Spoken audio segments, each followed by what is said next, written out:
adventure and now, and especially happy to see and join with Paula DeMasi, and to also spend time, that she and I talk about this through the week, about what it will be this week, and each webinar will be like this, and it's quite a bit of enjoyment for us as well. So thank you, each of you, for creating an opportunity also for us to enjoyably create a meaningful engagement with one another and with you as well. Thank you so much. Welcome, Paula.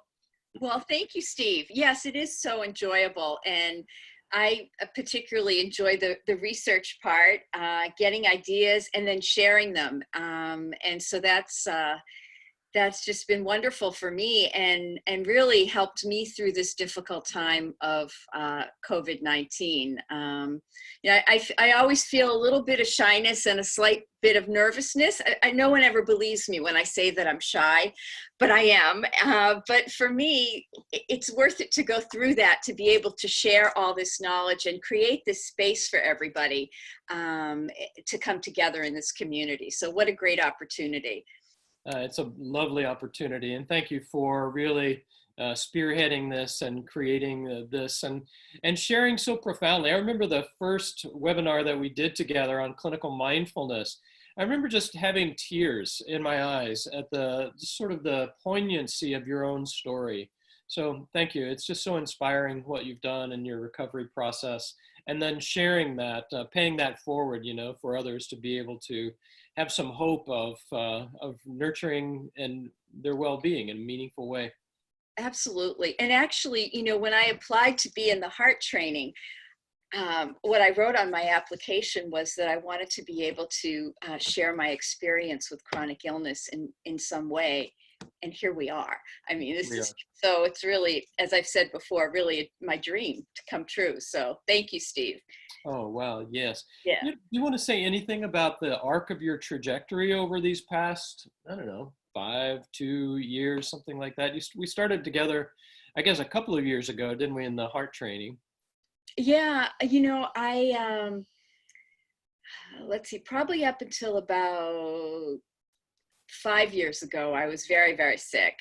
And then, what would that mean? What would we see if we were to look into your life of 5 years ago or so? Well, I spent a lot of time because I had terrible brain fog and exhaustion. And so I would just sort of sit on the couch and I'd turn the television on and I would watch like these reruns of Home and Garden TV that I'd watched, many times before. And, that was about as much as my brain could handle. And then I remember I spent time watching like the Home Shopping Network or QVC, because they'd show you, I couldn't go to stores, and so they would show stuff, and I don't know why I found it interesting, because the hosts are very engaging. So I think it felt like social connection when I couldn't really get anyone, and I kind of knew that I was getting my cognitive skills back when I was able to start watching the news. And then I was able to start watching people like Rachel Maddow on MSNBC, and I could see that my cognitive skills were starting to come back. And it's a very slow process, but it kept going. So that's kind of what it looked like when I was not well. And so slowly but surely over time, I've gotten back a lot of my cognitive abilities, and I've been able to just be more active and out and about in the world. Well, right. Even, I guess until this point, which is another sort of milestone, where you are doing the research around COVID, or you're really structuring our time together with the exercises, with the tools and strategies that are there. If people could see all of the updates, and all really of the detailed notes and research that Paula does and helps for this process, it's really amazing. It's really very high level, and so that's really amazing. And 2 years ago when I started, I wouldn't have been able to do all of this. I had trouble, writing, and after about 20 minutes my brain would feel like it was on fire. And just doing all of these organic intelligence practices has really helped me to modulate that arousal and kind of smooth things out, and then enables me to create and share, which is the best gift that I could ever get.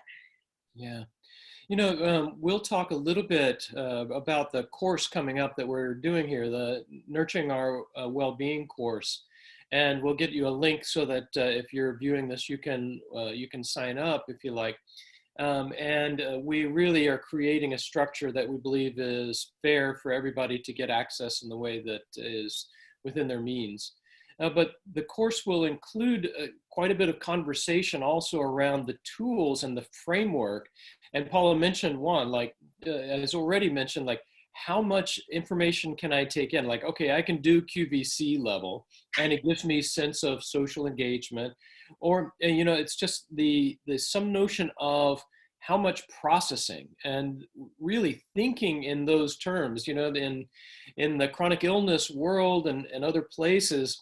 These processes are because physicians sometimes get really frustrated because they can't figure out precise sources, causes, and treatments. They often say something like, oh, it's psychosomatic. And we have a very different understanding of the way the physiology works, and why Paul and I enjoy geeking out so much is because we have this physiological systems understanding, and we're trying to communicate that systems understanding not only to those of our members here who are struggling with chronic illness, but also to the medical community, so that we quit this, and it's less than it used to be. We quit blaming the victims, right? Just because the medical field hasn't really understood it in its entirety, doesn't mean that it is some sort of characterological or psychological issue. And we have a really nice model for how all of that works, and we'll share more of that with you as time goes on in the course. So thank you, Paula, for mentioning that. And one of those tools, Paula, that we talked about, and maybe even talk about beginning with, is the vital importance of something we'll talk about over and over again. It's like the answer to, how do you get to Carnegie Hall? It's practice, practice, practice. And how do you get to well-being, better well-being? It's orientation, orientation, orientation. And so we'll start with a simple practice, and we won't go into the details of why this works so well, but just to say how important it is, and why we call this, and Paula's inspiration, why we call this now, Nurturing Our Wellbeing, because it's bringing our attention into now in a very particular direction. Most therapies and mindfulness courses advise so much of the attention to go inward. Oh, I want to be aware of my feelings, or be aware of my thinking, or be aware of the body sensation, or so on. But really, we begin with something quite different here, and that's called orientation, and that's connecting to the exterior environment through the senses. Any of the senses. We often begin with visual, but it can be the auditory, what you're hearing. So Paula's suggestion was for me to begin us with an orientation exercise, which I'll be happy to do. And in the course, there will be more of these available. We'll get some recorded versions of these so you can use this in the course. And it begins with this quality also that is the hallmark of organic intelligence, and this whole movement of effort and rest. There is some kind of engagement, and then a recharging of the batteries. So we begin with doing very little. And so we try to do virtually nothing except just be interested in letting the eyes go where they want to go, and to see what they see. If that's more challenging for you, find the easier thing, like the sense that does come through, like the listening. Maybe you hear something, like the sound of my voice. And so we're just doing this exercise of opening to the world through the senses, and seeing what we see, hearing what we hear right now. I'm just letting my eyes go where they want to go. And if you're doing that and you notice something that is interesting, take a moment and really stay in the seeing channel if you can, and just let your eyes explore what is interesting to them. And then maybe go to the hearing channel. What comes to the ears? Like, what was there already that now I notice more because I'm paying attention and listening?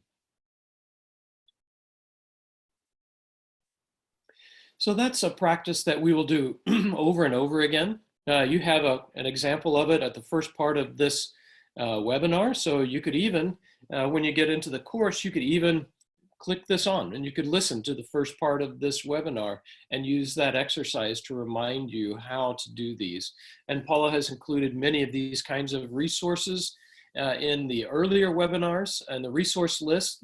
There are the YouTube channel, the Organic Intelligence YouTube channel, has many of these, and Paula directs us there. Paula, thank you again for this lovely time. And we had thought to also start with a little bit of review on an update of the COVID situation. Just to remind each of us as well, we're happy to see your chat comments here. Thank you, and welcome to you all from Denmark, from Indiana, from San Diego, from let's see, Maggie, I'm not sure where you're from, and also Oregon is Dallas is represented, of course. Nice to see you. Awesome. Where any other cities? Pop it in there in the chat. We'd love to see where you're coming from. Ariana from Germany, Oakland. Yes, Rebecca. Yeah. Yes, and we do. We have a copy. Sorry. I love this global community. It makes me feel at home. I bet it does. I bet it does. Yeah, me too, actually. And yes, the copy of the first part of this this series is in the course as well. So when you come into the course, you'll have the recording of this event and then the one that we did previous. Clinical mindfulness is also always there. So our original clinical mindfulness webinar is right there. And we welcome you all from Portugal, and aloha from Hawaii, Asheville, North Carolina, Zurich, Ireland, Maui, Belgium, and Tucson and Israel are represented as well. Santa Fe, New Mexico, and Ithaca, wow, New York. Hey, Patty. All right. Yeah. Okay. Paul, where would you like to start? I feel at home because I worked for an international organization for 20 years. And so I just love this global community.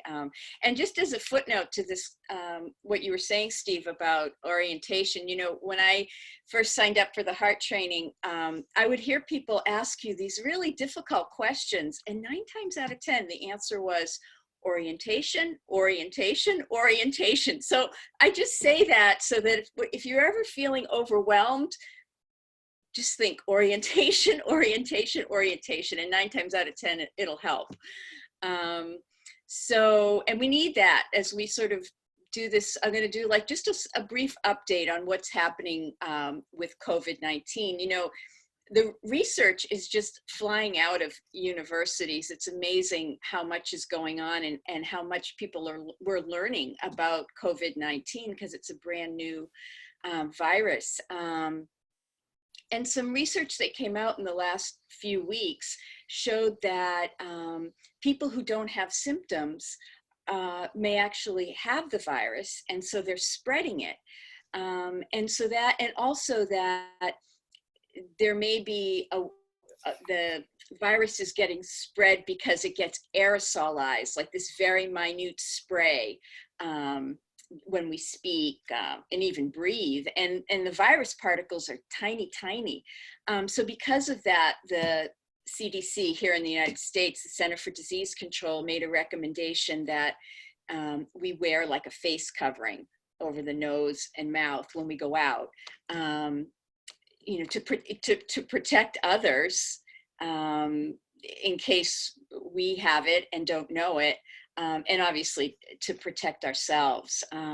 So I just wanted to make that point because it's really, that move was really grounded in the new research that's coming out. So if you go to the grocery store, the pharmacy, you know, just put a face covering on of one sort or another. And even on the CDC website has all sorts of ideas for how you can make one for yourself. And when we talk about the size of these, a droplet is like this. So if the hair is that big, then a droplet is like that. It's tiny, tiny. Yeah, oh, that was really nerdy too, you know. That's like a good nerdy point. I like that. Yeah, and you know, so this recommendation about the face coverings is really consistent with the guidelines we talked about last time for people who are most at risk for severe illness. Like if you're elderly or you have a chronic illness, you have to be really careful. And in those guidelines, it talked about when you're in the company of others to, you know, wear a face covering. So that's that. And then the other issue I thought we should address today about COVID is, you know, the $64 million question of when is this all going to end? When's it going to be over? So I listened to a podcast the other day of Dr. Anthony Fauci, who is the chief infectious disease doctor here in the United States. And Paul and I are unabashed fans of Dr. Fauci's. Yeah, he's amazing in terms of his intellect and his the way he delivers like crystal clear messaging. In fact, in this podcast, he started out by saying, listen, I say the facts and I'm not a cheerleader. So, you know, so when's it going to end? And what he said, when are we going to be able to relax these stringent guidelines that we need to all be spatially distancing and staying inside?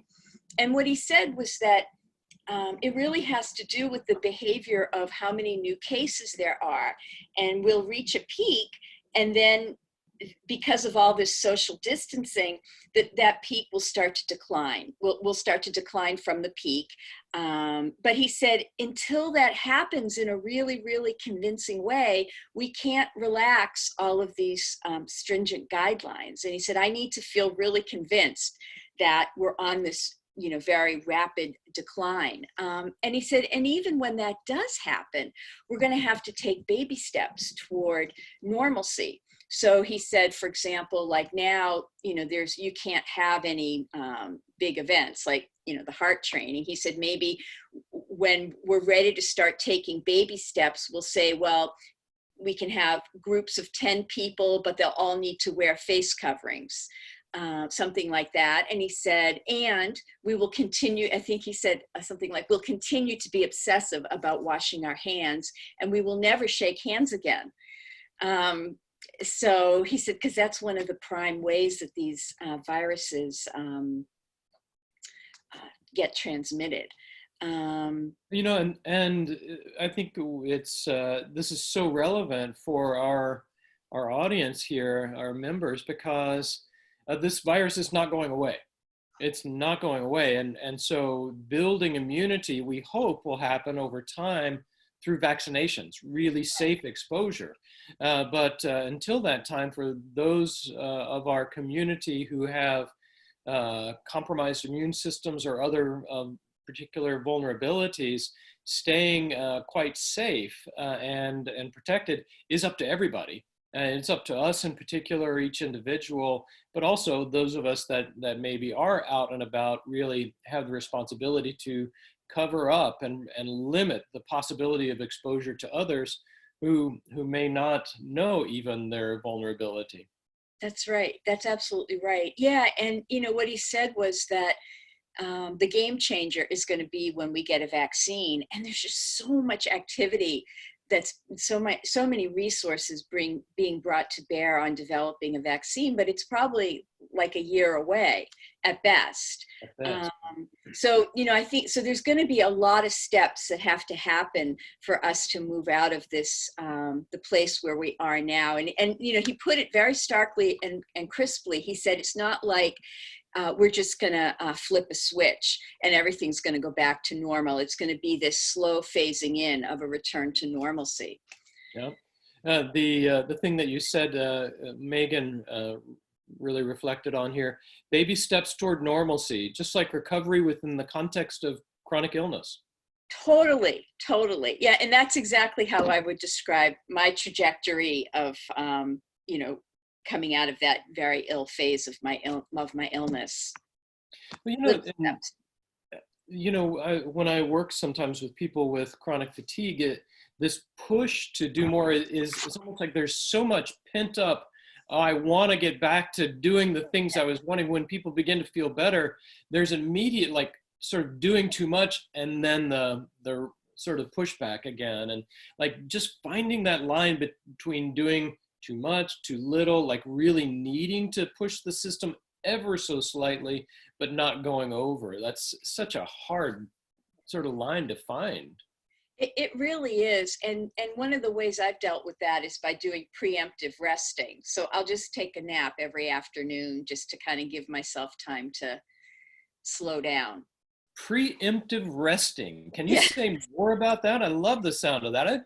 I need to do some preemptive resting. That's a good idea for everybody, isn't it? Yeah, it's the European, this like a siesta, right? Especially the Italians. Right. So yeah, I mean, and just to, and so even if I feel great, I still make myself lie down in the afternoon, and that's when I usually will do a meditation. And if I've overdone it, I'll conk out. And if I've got good energy, I just do the meditation and then I get up. So it's just sort of a check-in with what the body's doing. It's really, really critical. Oh, that's so nice. And we'll provide meditations like that here and in the Trauma Safe series. Nurturing Our Wellbeing is one of the Trauma Safe series, and then we'll offer other ones, including that with Robin Craig for support around learning meditation and the styles of meditation that really keep us from doing too much. Yeah, it's really key. So that's Anthony Fauci's bald reality. But it's tough. Tough pill to swallow. But Bald realities can be difficult to oh gosh. But yeah. Well, anyways, we'll talk about that later. Yes, let's. Or Um, not. yeah. So that's kind of where we are, and what really what to expect. So. Yeah, so how do we deal with the loneliness and the isolation Right? of having to live like this? Because, we're going to be taking baby steps out of this. It's not going to go away in a week or two. And, here, the chronic illness community really has a lot to say about how to live homebound, because we're good at it. We've had to do it. In fact, in one of the resources that I provided, that'll be up on the website, there's a video of a Dr. Nancy Klimas, who's an expert in chronic fatigue syndrome. And in this video, she makes this point, and she says, now you have to, spatially distance yourself, but you're good at this. You know how to do it. And it's really true. And she triggered this huge conversation in the chronic fatigue community because of her comment. So I thought we could just talk a little bit about, how, sort of this is collective wisdom about how to live being homebound, from, some from my own experience, some from talking to other people with chronic illness, and other articles that I've been reading. So I think a way to summarize a big chunk of this is to say, one of my favorite sayings is, focus on what you can do and what you do have. So let's unpack. Yeah, Focus on what you can do and what you do have. right. And so we can unpack that a little bit, focus on what you can do. One of the big problems is that, everybody's life has come to a screeching halt. And, these little routines that we have to sort of make our lives easier, they've all evaporated. I mean, like, when I think about myself, on Mondays mornings, I go to the gym. And then after that, I go to the grocery store and get my vegetables. Don't even think about it, and then I just kind of fling them in the refrigerator, and I'm good to go. And now, like, grocery shopping has turned into, because I don't want to go to the grocery store, of course, so it's turned into this whole thing, and I'm like worried about it, and can I get someone to deliver? And it's just it's just made life much more difficult. So the idea is that if we can create a sense of rhythm, get some rhythm back in our lives, and if we can create like some new routines, it does a lot for reducing our anxiety, and just, you don't have to think as much. But it's all new because everybody's life has been turned upside down. So, and, I'll just tell a little vignette from when I was really sick.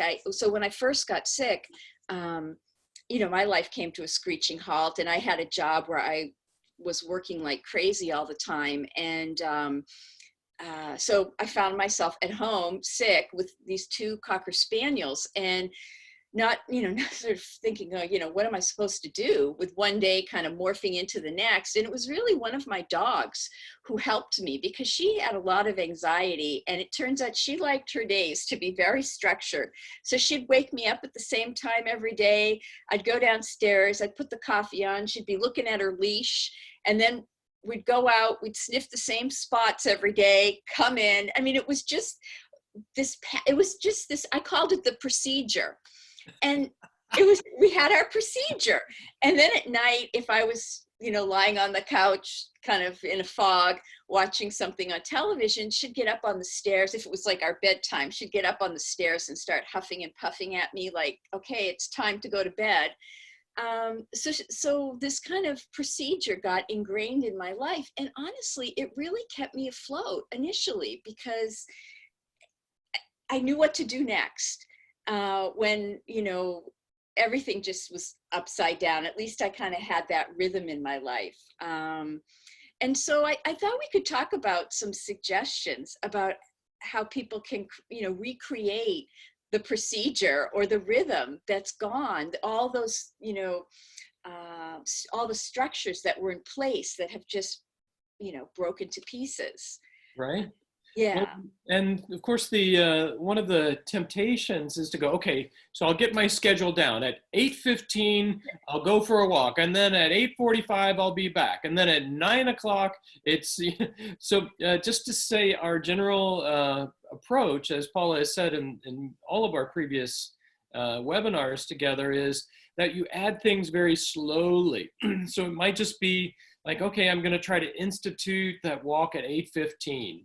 And just that one, and we'll just see how that goes. And we don't add more until we've had some sort of settling in the rhythm for that one piece. Like, our rhythms really are what are all upset.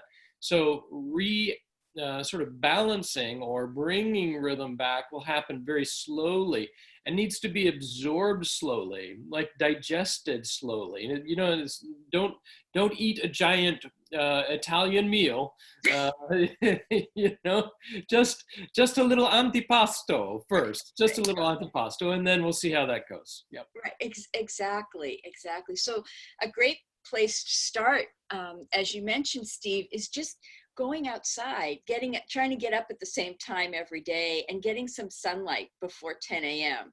Because there's research that shows that morning sunlight can really help to start resetting those circadian rhythms, and that helps us to wake up in the morning and then go to sleep at night. And it actually also promotes a stronger immune system. Sorry to bring a geeky question. Do you know what the receptors are? Is that through the eyes? I've heard sometimes through the skin. Do you happen to know? Okay, now I have a job. Okay, I'll find out. I don't know. I'm curious. Yeah. I think it's through the eyes, but I don't know for sure. So too, but yeah. So yeah, I'm curious. Okay, that'll be a fun little research adventure.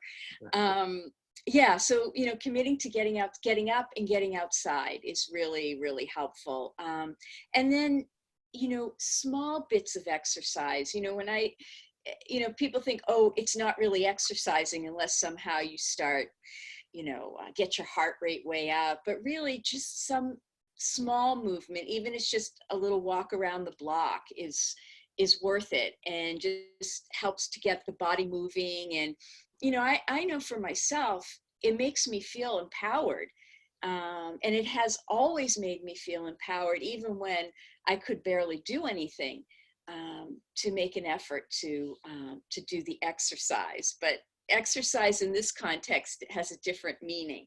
It just means some gentle movement.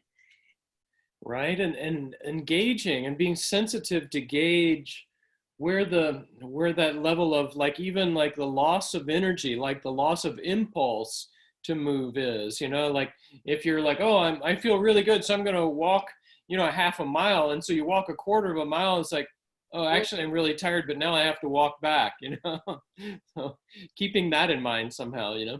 Right. Exactly. Exactly. Yeah, and another sort of easy thing to put into the schedule to kind of get these rhythms going is just creating regular meal times. Whether you eat 2 meals a day or 3 meals a day, but try to find a way to do it so that it's regular, and then your body kind of gets used to that.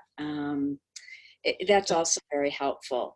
That's so key. And the other thing, Paula, that is important for our approach, something that we talk about all the time, and in fact, we even have refrigerator magnets about them, which is that there is regularity and periodicity and rhythmicity, and within all of that, oh, look at that, a banana break at 10:30. That's so good.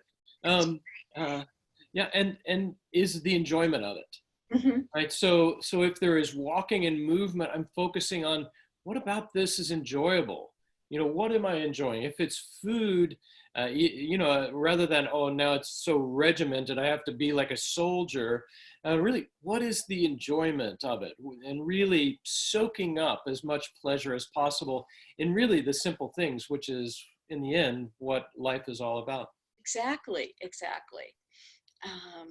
So let's see what else. And another, it helps if you have people around to eat with. That's always wonderful. But I live alone, and so that's not always possible. I've tried doing, like, some people are having meals over Zoom, and I find Zoom to be, after a while, it can be very draining.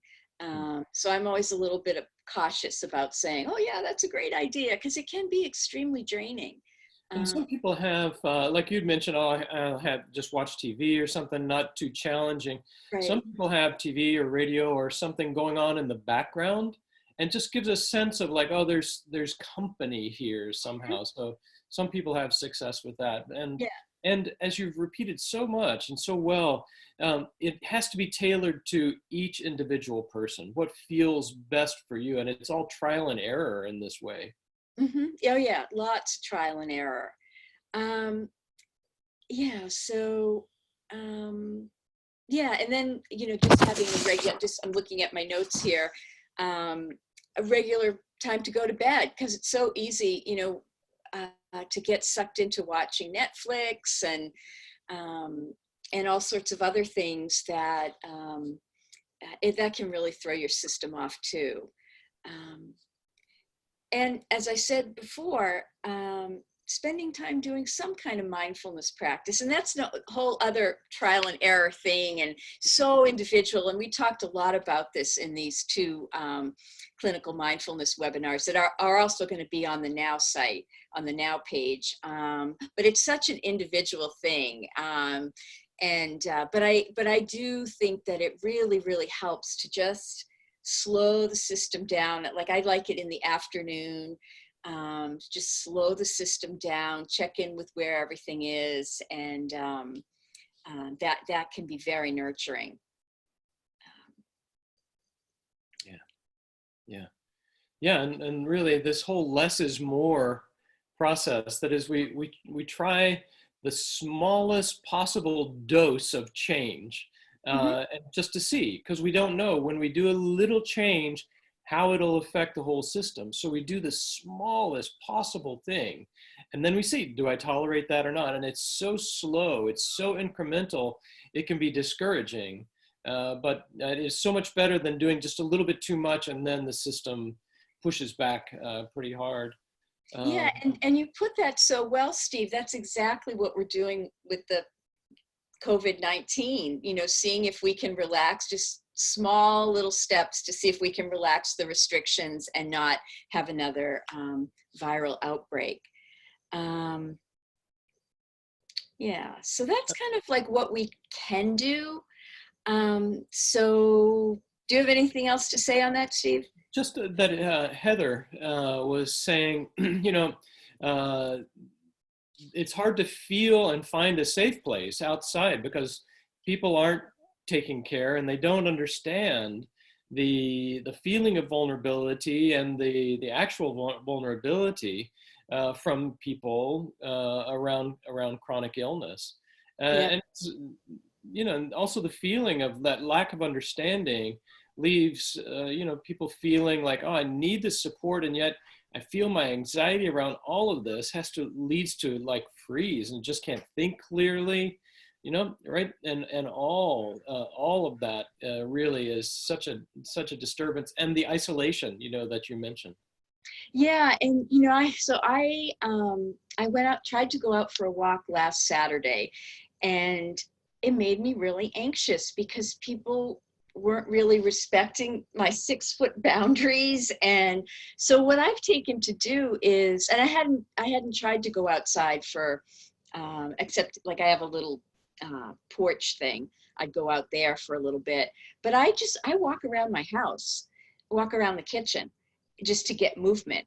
And then it's safe. And I mean, I can't, I try not to get dizzy, but, it's just a safe way to get some movement in. Because I agree, it is, when you have a chronic illness, it is very unnerving to be outside and, you know, have people sort of coming towards you that are not respecting boundaries. It's very unnerving.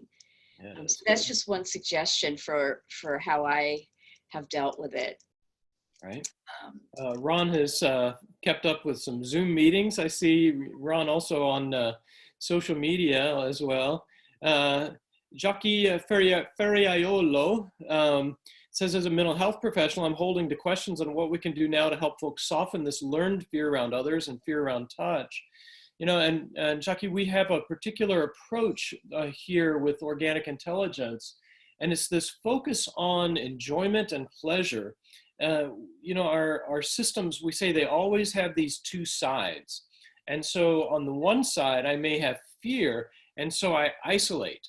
And so, I was trained as a clinical psychologist, and the normal sort of therapeutic frame on that is, oh, you need to like do exposure therapy. So you need to get out there in order to overcome your fear. You need to push yourself to, have social engagement. And what we're suggesting here is to begin with a point of resource, which is when I withdraw in order to feel safer, I feel safer.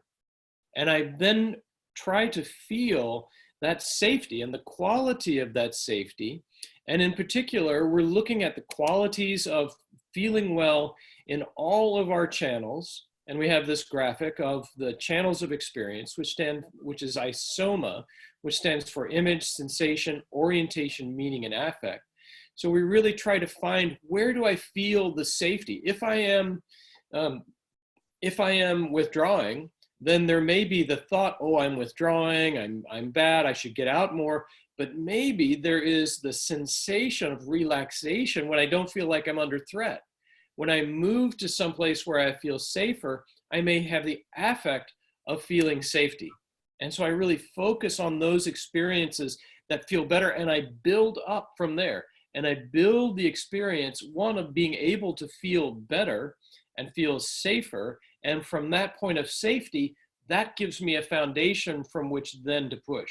We don't push from lack or some feeling of problem or insufficiency. We push in when it feels easier and when we are built up and strengthened somehow. That's our general OI framework. Thank you. Yes, no brute force. No brute force here. No brute force. Yeah. Thank you. Great questions. All love to hear these comments. Yeah.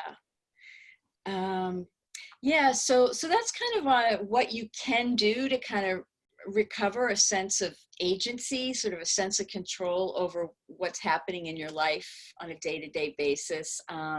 So let's turn to focusing on what we do have, and this comes down to talking about gratitude. So this is so interesting. I came across this article. I was doing some research on people's experience with isolation, and I came across this article in The Economist magazine, of all places, because I used to be an economist. And they interviewed a man, they interviewed three people.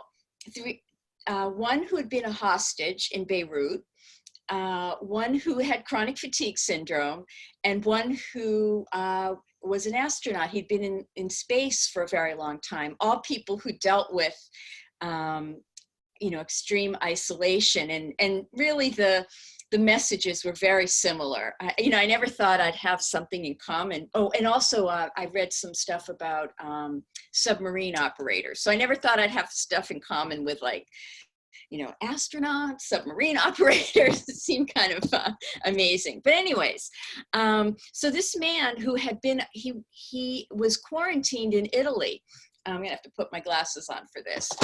Without his family. His family was in London. He was in Italy when the border shut down just recently. And he had been held as a hostage in the 1980s by the Hezbollah in Beirut. And this is what he says in the article. He says, "When the Italian government put us in quarantine, like the rest of the country, I was trapped. And as when I was a hostage in Beirut, I was on my own. The regime here," meaning in Italy, "is better than it was when I was being held by the Hezbollah. I was given so little food, I lost 25 pounds. Now I'll probably gain weight from the pasta and meat I'm cooking. I considered myself lucky in Beirut to have water to drink, but here I'm well stocked with red Chianti from the famed vineyards of Castello Sonnino. I also got 5-liter tins of olive oil from the same source, and I now pour that generously on my burrata cheese." And I just thought that so beautifully summed up this idea of gratitude. And, even under the worst of circumstances, being a hostage held by the Hezbollah, he was able to, find gratitude in the fact that he had water. And then, being quarantined in Italy, really lean into the gratitude for the food that he had, and the bounty of food that he had compared to other experiences that he's had. And, I think it's just a really great reminder for how we sometimes we do need to try to get our attention focused on what we're grateful for. And I've talked in the past about, this gratitude practice of, ending every day with, writing down 3 things that I'm grateful for. And you did this? Of course I did. Yes, I needed to. And it really helps because it primes your mind to be looking for things the next day, because you're going to have to write 3 things down. And so it's a great priming for just attuning yourself to what to be grateful for. And when my life was really difficult, like this man, when he was being held hostage, he was feeling so grateful for the water. And I would just feel so grateful that, oh wow, I could actually take a shower today. That is so good. And just kind of reframing things to really see what you have that's supportive, because otherwise you lose sight of all the things that there are that are supportive for your system. You said, I think that did you keep these in a binder, or did you have a journal, or how? Yeah, just a little notebook. A notebook. And then did you also look back at those somehow, remembering some story or something like that? Yeah, I do, and I still do. When I'm feeling a little down, I'll go back. I don't keep it so much as I did in the past, but just because you go back and it's like this. A lot of times, if I had had a conversation with somebody that day, I'd say I'm grateful for my friend Susan. I'm grateful for, and I would, then it would just re-evoke the person and all the kindness that they had directed toward me, and it gives you it's like a savoring practice in a way when you go back and read through all the things that you're grateful for. Yeah, It's that's wonderful. lovely. Yeah, Yeah, it's really wonderful. Ayuna also mentioned a variation on this, like finding something that the detail that the eyes like, and then photographing it and sending it to a friend. Oh, that's great. That's really good. Yeah. Yeah, because you get that, and then your friend feels good, and then they can express that back to you. So you get a second dose of it. How great is that? Yeah, yeah, absolutely. That's lovely. Right. Oh, Helga. Helga said, I'll write down Paula and Steve tonight. Oh, and I'm going to write down Helga. Thank Right? you so Yeah. much. Every one of you. Thank you so much. Yeah. Yeah, that, and it really just means so much. It's so supportive to me to know that I can help others and serve others. And so thank you so much for saying that. Yeah. Really. It's a great point, isn't it? Like in sending like a photograph to a friend or a message to a friend, it's like, I'm actually connecting in the world and I'm doing some good. And that's a really good feeling when I have enough energy for that. And I'm not just in a day where it's okay, I'm just trying to survive, till the next day. That in itself is a blessing. It's like, oh, I have enough energy to send a little bit, outside the bubble. That's amazing. Yeah, and it really underscores this idea that it's the little things.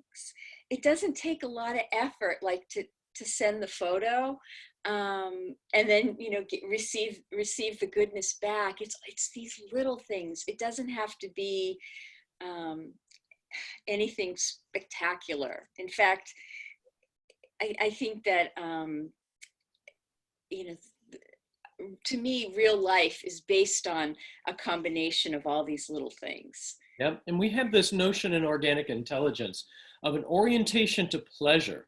And part of what that means is, and um, there is a saying we have in Kentucky. I am from Kentucky, and it's that ain't no accounting for taste. The Latin is de gustibus non disputandum est. About things of taste, you can't dispute about it. But what that means is what is pleasurable to each of us, what that small thing is, will be completely unique. And so Paula and I and Ayuna and all the rest of us will be sharing ideas, but it really comes down to what feels well to you, and you have to try it. You have to taste it. It's like when you haven't had a strawberry before, am I going to like this or am I not? And so we have to try these things about taste and what feels well, and we test it against what is pleasurable. Yeah. Yeah. Yeah.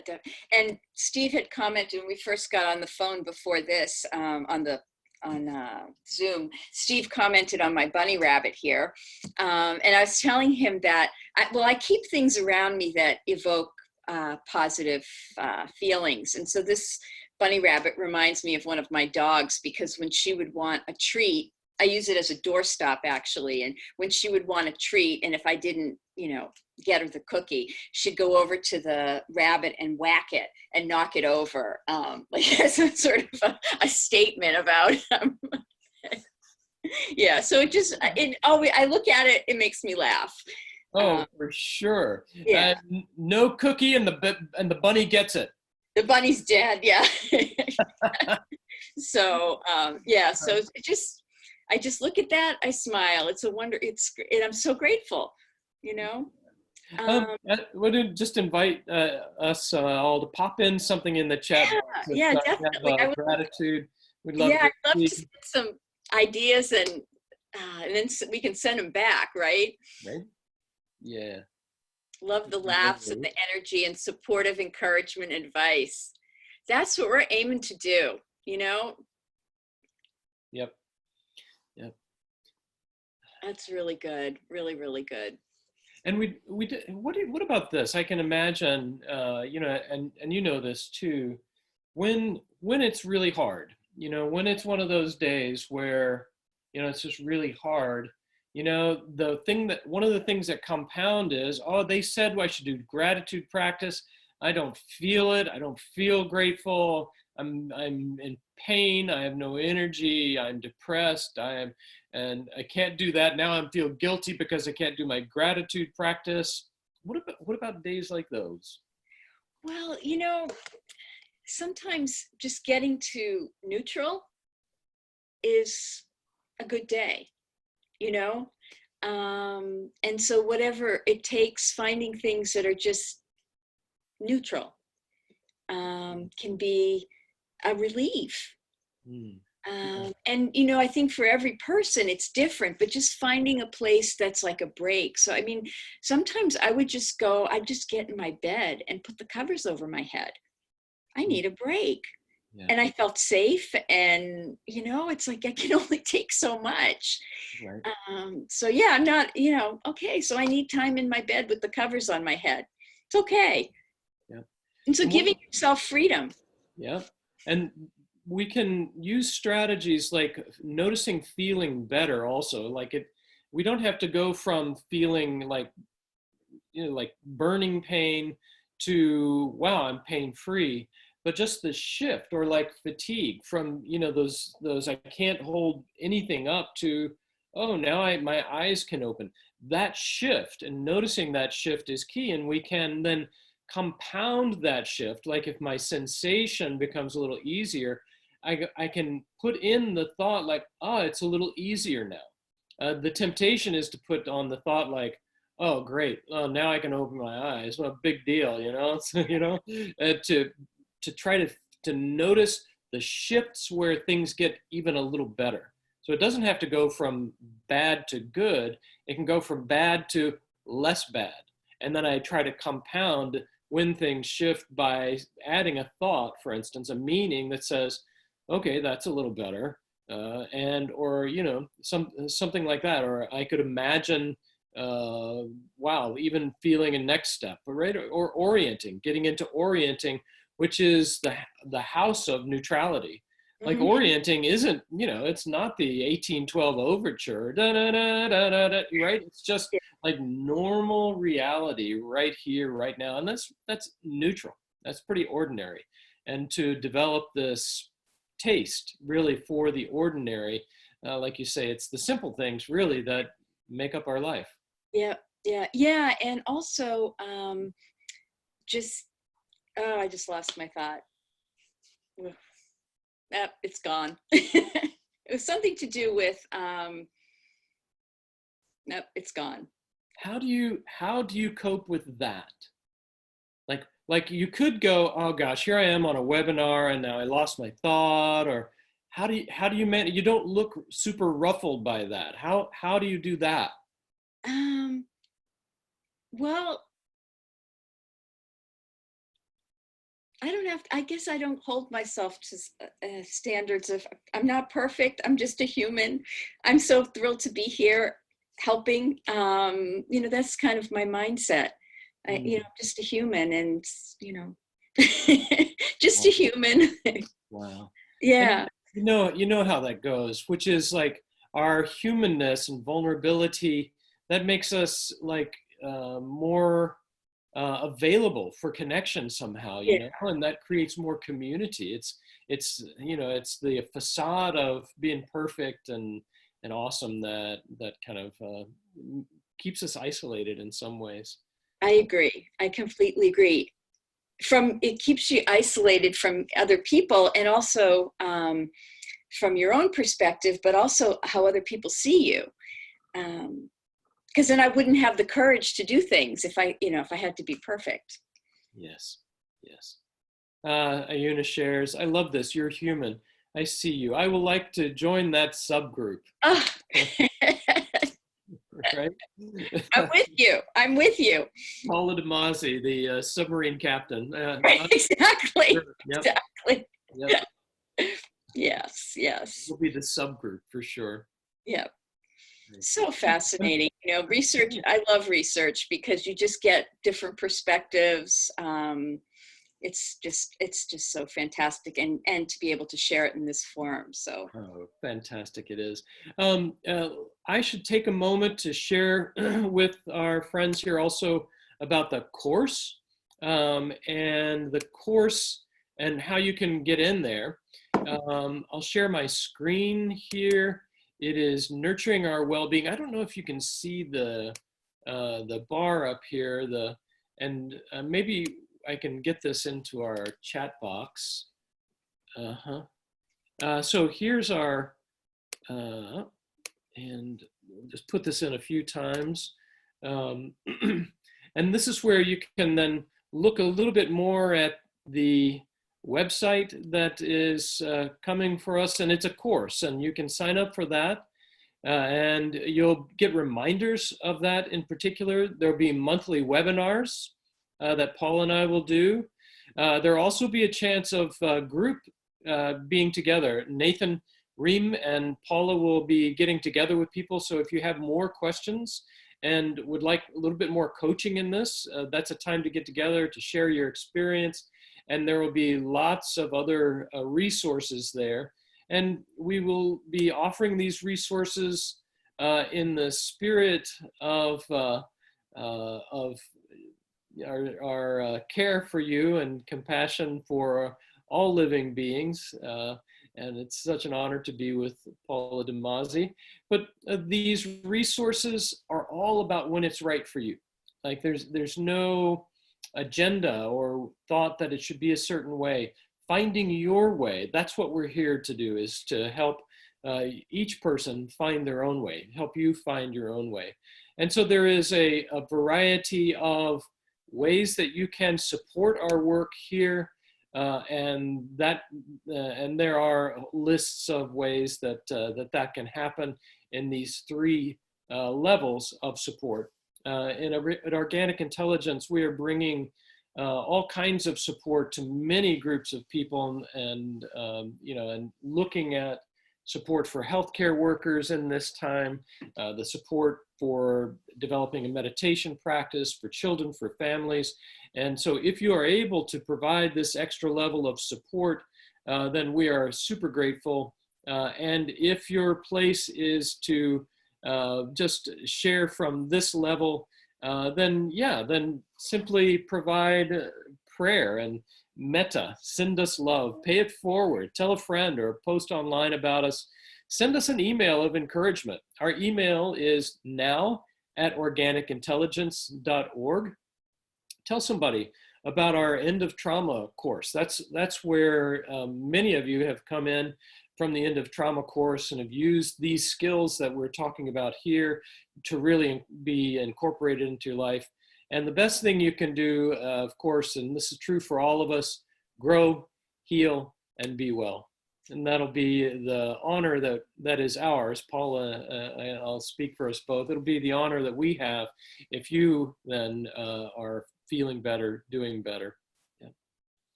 Paula, any other reflection at this point as we are here in our hour time? Well, let's see. I wanted to give a shout out to Amber, who a lot goes into putting together a course like this. And Amber really spearheaded all the behind the scenes work, and just has done a tremendous job with the layout and the organization. And so I am just so grateful for all of that. And also to Nathan, whose idea it was to do this coaching group. So the idea is that we'll do a webinar. The webinars are going to be monthly, and then in between time, we'll have a coaching group with me and Nathan to kind of make it more interactive. So I'm just so grateful for all of this. And so thank you, Steve. And I've just enjoyed this immensely. Me too. And we'll check with Amber and others to see if there's a PayPal option for payment. And then to say that when you sign up for the course, you'll get a reminder, and that our next webinar will be coming through that course, and it's on May 1st at 11 a.m. Pacific time. And the topic will be important for us all because it's around grief and how to really cope with grief and actually benefit from grief experience. So thanks all for joining us. we're so looking forward to being a part of this. Great gratitude for Dr. Paula DeMasi, PhD. So enjoying our time together. Thank you. Thank Thank you you. to each of you for joining. Yeah. Thank Thank you, you. everyone. Yep. See you next time.